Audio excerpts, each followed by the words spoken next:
Um pouquinho de assunto, mas falar sobre essas pessoas tão próximas ao ex-presidente Jair Bolsonaro, já que a Carla Zambelli a gente também vai falar agora do Mauro Cid, do ex-ajudante de ordens do ex-presidente Jair Bolsonaro, que encaminhou nessa terça-feira ao STF as alegações finais da ação penal que investiga a suposta trama golpista que pretendia manter o ex-presidente Jair Bolsonaro no poder, matar o presidente Lula e também o ministro do Supremo Tribunal Federal, Alexandre de Moraes. No documento, a defesa do tenente-coronel define os atos antidemocráticos de 8 de janeiro de 2023, o quebra-quebra lá na Praça dos Três Poderes, como nefastos. O material foi apresentado como a resposta final do ex-ajudante, responsável por delatar o esquema supostamente chefiado por Bolsonaro, segundo o relatório final da Procuradoria-Geral da República. A defesa destaca que Cid não tem ligação com os atos de 8 de janeiro, visto que desde 2022 já estava definido que ele iria comandar o Batalhão de Goiânia. Ainda sobre o 8 de janeiro, a defesa do tenente-coronel traz que responsabilizar Cid pelos crimes é o mesmo que punir a sombra por um crime ocorrido no sol. Essas aspas da defesa. A defesa de Cid pede ainda a absolvição no processo pelos crimes de golpe de Estado, tendo em vista a ausência de provas e de autoria. No documento, a defesa de Cid pede que sejam mantidos os benefícios que tinham sido concedidos a ele lá no acordo de colaboração premiada, mas que foram retirados pelo Procurador-Geral da República, Paulo Gonet, nas alegações finais do Ministério Público. Paulo Gonet diz que muitas versões foram surgindo, versões que se contradiziam, muitas mudanças de versões, e por isso mesmo ele não deveria receber tudo aquilo que já tinha sido combinado na delação premiada. Os advogados de Cid argumentam que não é verdadeira a tese de que ele omitiu informações ou se contradisse. A defesa pede a manutenção integral dos termos do acordo firmado com a Polícia Federal no âmbito do inquérito sobre a tentativa de golpe. Para a gente conversar sobre isso e também sobre mais Carla Zambelli, eu falo agora com o advogado criminalista Guilherme Furniel. Guilherme, muito bem-vindo, bom dia, é um prazer falar contigo. Bom, essa situação do Cid, acho que primeiro a gente pode falar sobre esse pedido, né, da defesa do Cid, que eu acho que é das partes que mais chamam a atenção aí do relatório dele, né, desse relatório final que Cid precisava apresentar até ontem, que é do pedido de que aquilo tudo que tinha sido acordado na delação premiada que fosse cumprido, né, porque é o ponto também que entra ali em conflito ao relatório final do denunciante do Paulo Gonet. Eu queria que você abrisse falando sobre isso, né? Você acredita que isso pode mudar a situação do Cid, que esse é um ponto que ele pode conseguir reverter, ou não? Realmente, o Cid, ao longo de todo esse processo, mudou muitas vezes a versão e deve se complicar em relação à delação premiada. Bom dia, Natália. Prazer falar com você. De fato, o que aconteceu ontem foi a apresentação das alegações finais da defesa de Mauro Cid, e na qual ela, até de forma um pouco diferente do que se costuma ver em alegações finais ou peças defensivas de delatores, né, adentrou bastante ao mérito da ação penal, e ela divide em 3 tópicos principais a sua peça. E ela começa, e eu falo disso, exatamente com relação a esses requisitos de validade do acordo de colaboração premiada.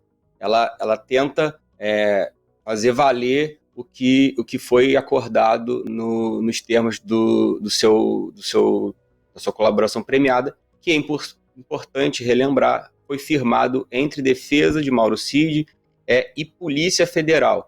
O Ministério Público Federal, à época, inclusive, da homologação do acordo pelo ministro Alexandre de Moraes, ela pede o arquivamento da delação de forma a não concordar, não considerar que seria necessário e válido naquele tempo.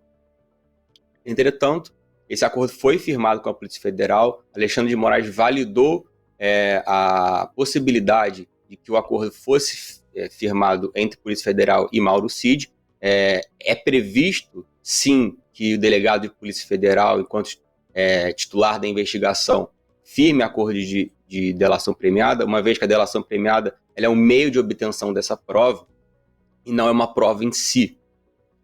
De toda forma, a defesa ela se diz quase que traída pela PGR com relação a esse pedido de redução da pena do Mauro Cid para apenas 1/3 da pena aplicada, né? No patamar de 1/3 e não no patamar de 2/3, que seria o patamar máximo previsto na legislação, na lei de organizações criminosas, que é quem regula a colaboração premiada.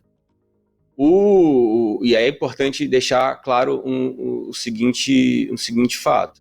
A defesa do Mauro Cid, a todo tempo, trata como se o contrato de delação premiada firmado ele fosse de vinculação obrigatória ao órgão julgador. No caso, a primeira turma do Supremo Tribunal Federal, na figura do relator ministro Alexandre de Moraes.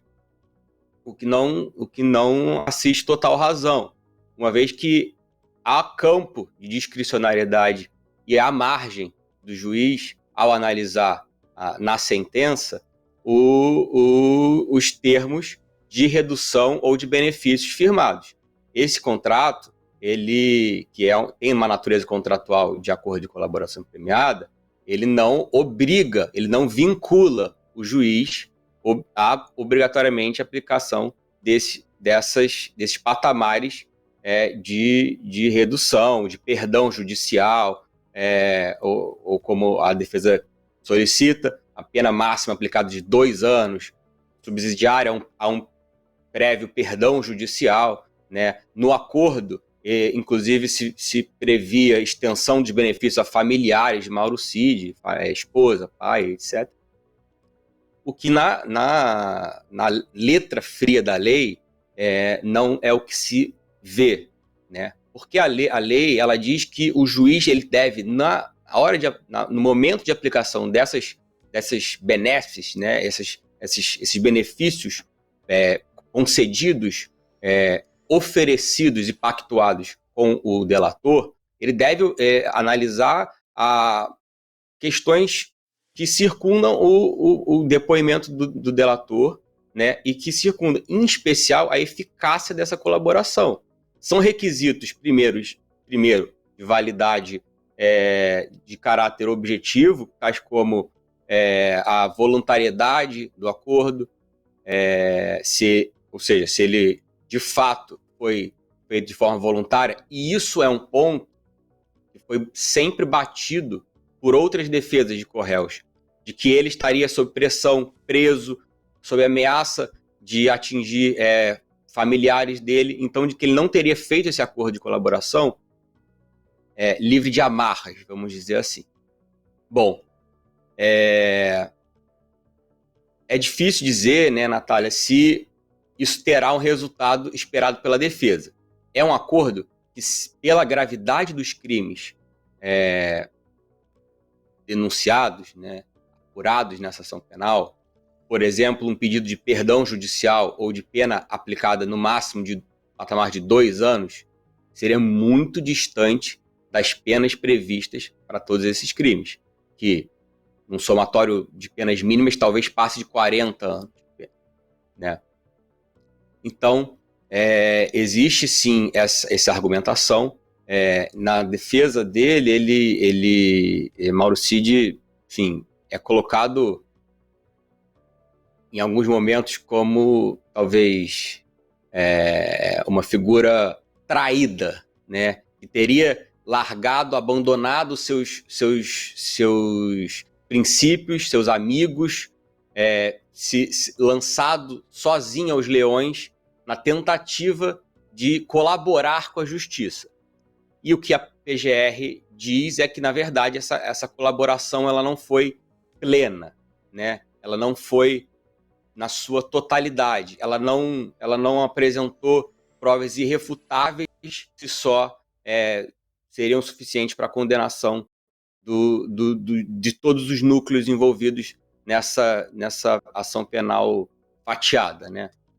Então, nesse ponto, eles mencionam, inclusive, o comparam a Jean Valjean, personagem dos Miseráveis, eles o comparam a Joseph K., personagem de Kafka, como um acusado sem saber o porquê do que é acusado e o porquê é acusado. E em alguns momentos o comparam a Hércules, um herói solitário. Então assim, eu acho que é óbvio que o acordo firmado foi homologado pelo ministro Alexandre de Moraes. Entretanto, é importante dizer que essa homologação, ainda em setembro de 2023, ela tem um caráter de análise da viabilidade do acordo, da validade jurídica desse acordo, da validade legal desse acordo. Ela não firma um pacto da justiça com o delator com relação à aplicação de pena, até mesmo porque nem se sabe se pena teria aplicada. Sim, e também tem todo depois a condução do próprio réu durante o processo, né? Do que ele vai realmente falar nos seus depoimentos e depois nos interrogatórios. A gente viu que no interrogatório do núcleo 1, que é o núcleo onde estava ali, onde está o Mauro Cid, onde está o ex-presidente Jair Bolsonaro, que seria, de acordo com o PGR, o núcleo crucial, o núcleo dos cabeças dessas várias frentes das tentativas de rompimento violento do Estado Democrático de Direito.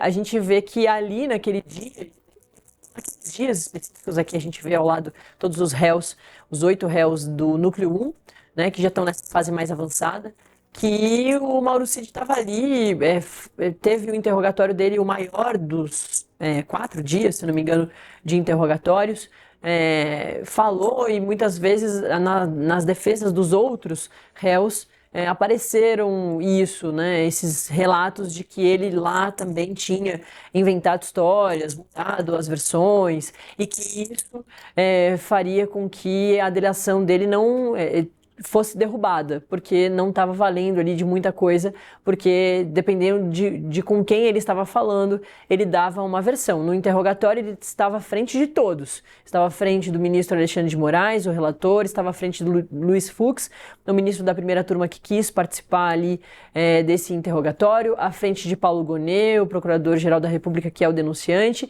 e ao lado, e nesse momento em que ele falava com o ministro Alexandre de Moraes, às costas dele estavam todos os outros réus, tirando o Braga Neto, que já está preso e participou por videoconferência. Então ele estava ali pressionado de todos os lados e as defesas falaram que ele continuou mudando a sua versão.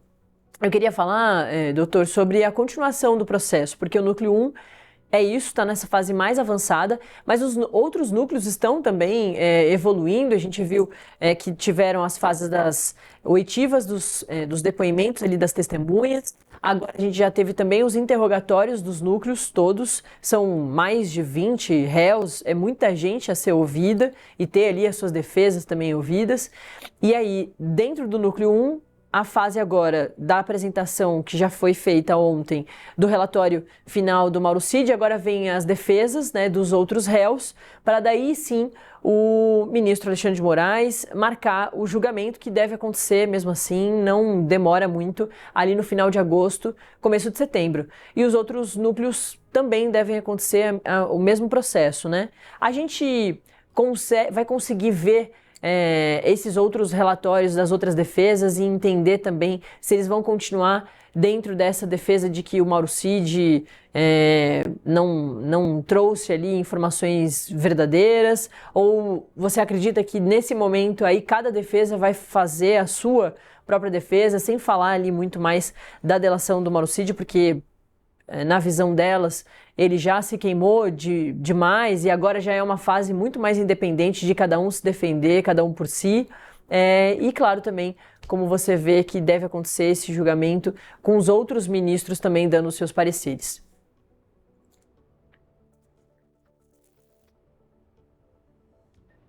Ela só chega nesse estágio, eu entendo assim, ela só chega nesse estágio nesse ritmo por conta dessa opção estratégica de separar em 4 núcleos, né? Quase que núcleos temáticos. Então, isso possibilitou uma maior celeridade na tramitação de cada uma dessas ações penais em separado. Os interrogatórios foram encerrados ontem, dos 4 núcleos, e cada um deles, em seu tempo, vai seguir a marcha processual como deve ser, né? As alegações finais do Ministério Público, depois as alegações finais da defesa. Só um parênteses, o Mauro Cid apresenta as alegações finais antes, né, dos demais réus, por conta da sua figura de colaborador premiado. Então, por força legal, ele deve falar antes dos corréus delatados, né? E com relação à estratégia que cada defesa tomará, é um pouco difícil, né, afirmar categoricamente o que cada um abordará.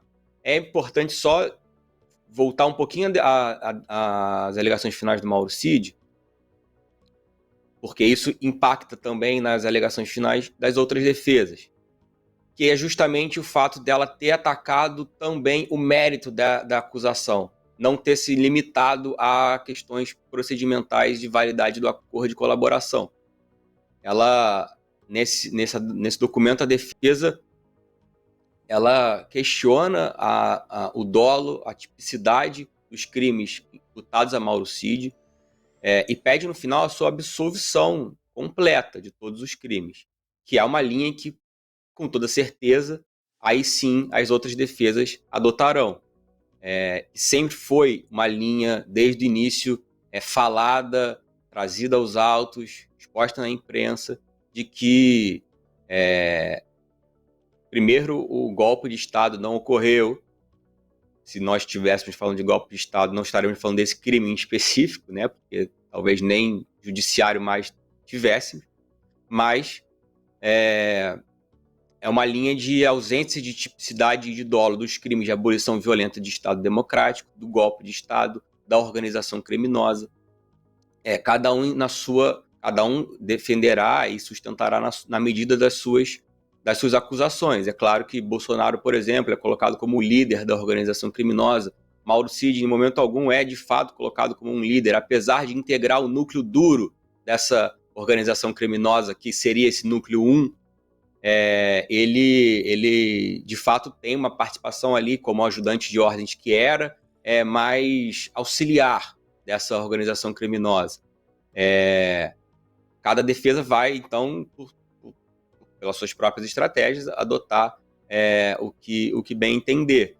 Eu entendo que a própria PGR ela facilita um pouco o trabalho com relação à delação do Cid, porque ela mesmo já, talvez por não ter sido a contratante, vamos dizer assim, desse acordo de colaboração premiada, ela já sepulta em alguns pontos a importância, né, das provas e documentos apresentados por Mauro Cid na sua colaboração. De toda forma, o conjunto probatório desses autos ele não se limita, como quer crer algumas defesas, e em especial do Mauro Cid também vai um pouco nessa linha, ele não se limita somente a testemunhas de defesa e de acusação, que seriam as provas produzidas em contraditório. É um termo utilizado pela defesa dele, de que as provas não teriam sido confirmadas sob o crivo do contraditório, portanto, em fase de instrução. Elas teriam se limitado à fase investigatória. Na verdade, existem documentos que foram apreendidos e que são irrepetíveis, né, em fase de instrução, já que eles foram apreendidos lá atrás, e que dão conta do planejamento feito, né, em especial a minuta do golpe, em especial o plano Punhal Verde e Amarelo. Então, esses documentos eles existem, eles foram apreendidos e eles integram o caderno probatório dessa acusação, né? Mas, voltando então a qual será a marcha processual, agora as defesas terão prazo para apresentação. Eu digo agora dos núcleos 2, 3 e 4. Né? O núcleo 1 já será aberto prazo para alegações finais em 15 dias das defesas, concomitantemente. Os núcleos 2, 3 e 4 eles terão prazo agora para apresentação de diligências ou demais requerimentos que se façam necessários, em 5 dias, provavelmente. Depois, a PGR apresentará as alegações finais, insistindo ou não nas condenações, fazendo alguma modulação de acordo com a prova obtida, já que esses outros núcleos eles foram... os interrogatórios e as oitivas de testemunhas foram tocados por um juiz auxiliar do Alexandre de Moraes, eles foram feitos por videoconferência, então é uma análise mais complexa, mais minuciosa de cada uma dessa prova produzida. Mas então, depois da apresentação das alegações do MPF, as defesas terão seu prazo também para apresentação, e cada um desses núcleos será julgado no seu tempo pela primeira turma. Eu vou te pedir 2 minutinhos. Começar com a Cíntia Rodrigues, que é a nossa repórter, que está lá na Itália, para a gente adicionar outro assunto aqui nessa conversa, que é a situação da deputada Carla Zambelli. Cíntia, muito boa tarde aí para você que está na Itália. Nos conte as últimas atualizações sobre essa situação, lembrando que a Carla Zambelli, deputada federal que estava foragida na Itália há 2 meses, foi presa ontem com um relato ali, né, com um registro do endereço dela na polícia a partir de um deputado italiano, o Angelo Bonelli. A minha produção me avisa que a Cíntia caiu de novo. O sinal tá super ruim lá de onde ela fala, em Roma, pertinho do Vaticano, que é o endereço ali da deputada. Mas já que a Cíntia caiu, eu vou continuar aqui com você, Guilherme, para perguntar sobre a situação da deputada. A gente já falou nessa edição um pouquinho sobre isso com uma outra advogada criminalista, mas eu queria também te escutar sobre a situação da Carla Zambelli, que tem 3 cenários aí que vão ser analisados pela justiça italiana até sexta-feira, que é esse prazo de 48 horas, desde a prisão dela, que é o da defesa da Carla Zambelli pedir o asilo político. A Itália, a justiça italiana vai avaliar esse ponto assim que receber, ou ela ser presa na Itália e aí ter a pena lá, cumprindo na Itália, ou sendo extraditada, como a polícia brasileira quer, que ela volte aqui para o Brasil e cumpra essa pena aqui. São esses os 3 cenários que Carla Zambelli pode ter para futuro aí nos próximos dias, né? Exatamente. É um processo, primeiro, que pode ser bastante longo, né? Que é um processo que depende de manifestação do executivo italiano.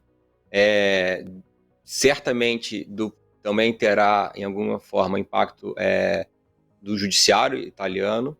E existem alguns requisitos, né, para essa análise, se ela será extraditada, se ela cumprirá a pena no Brasil, na Itália. Ela, lembrando, foi condenada por 10 anos e alguns meses, né, de prisão pelo envolvimento naquela questão da invasão hacker ao CNJ. E existem alguns requisitos. Por exemplo, se o crime pelo qual ela foi condenada no Brasil, ele tem uma aplicação nos mesmos termos na legislação italiana, se a pena aplicada ao Brasil ela é proporcional, a pena seria aplicada pelo mesmo crime na Itália. Tem a questão da nacionalidade dela, italiana, que é uma questão fundamental para a análise do que será feito. Que, muito embora, né, a jurisprudência italiana ela entenda que se a nacionalidade principal, a nacionalidade de exercício real da pessoa for uma nacionalidade estrangeira, isso permitiria essa extradição. Já existiu outros casos semelhantes. Então, essa extradição ela depende desses fatores, e em especial de uma decisão ao fim e ao cabo, que será feita pelo executivo italiano.